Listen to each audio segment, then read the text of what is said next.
Հայաստանի իրական խնդիրը կորցրած ինքնիշխան մտածողությունն է։ Երկար տարիներ մեզ սովորեցրել են ապրել օտարի օրակարգով, վախենալ ինքնուրույն որոշումից և ազատությունը փոխանակել անվտանգության պատրանքի հետ։ Սա պետություն չէ։ Սա կառավարման իմիտացիա է։ Երբ ժողովուրդը չի մտածում, ուրիշներն են մտածում նրա փոխարեն։ Երբ ժողովուրդը չի որոշում, ուրիշներն են որոշում նրա ճակատագիրը։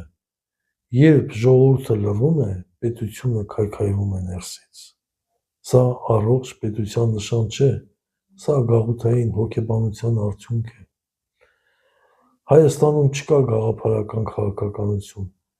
կան դեպքերի ռոտացիա, շահերի խմբեր և արտաքին ազդեցություններ։ Մենք անընդհատ փոխում ենք դերակատարներին, բայց երբեք չենք փոխում համակարգը, արդյունքը նույնն է՝ կախվածություն, վախ, լռություն։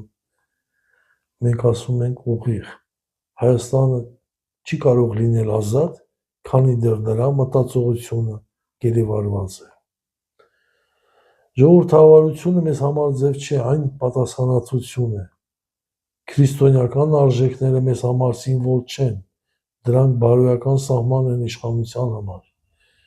բայց արժեքները դատարկ են, եթե քաղաքացին շարունակում է մնալ դիտորդ։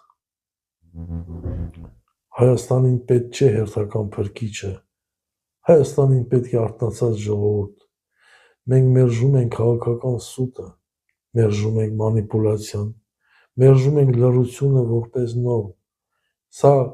կոշտ չէ հուզմունքի, սա վճիռ է անգործության դեմ։ Եթե այս պետությունը դեռ մեզ է պատկանում, ապա ժամանակն է ապացուցել գործով, ոչ վախը, ոչ ընտրությունների ժամանակ, հիմա, որովհետև պետությունները չեն կործանվում պարտությունից, նրանք կործանվում են, երբ ժողովուրդը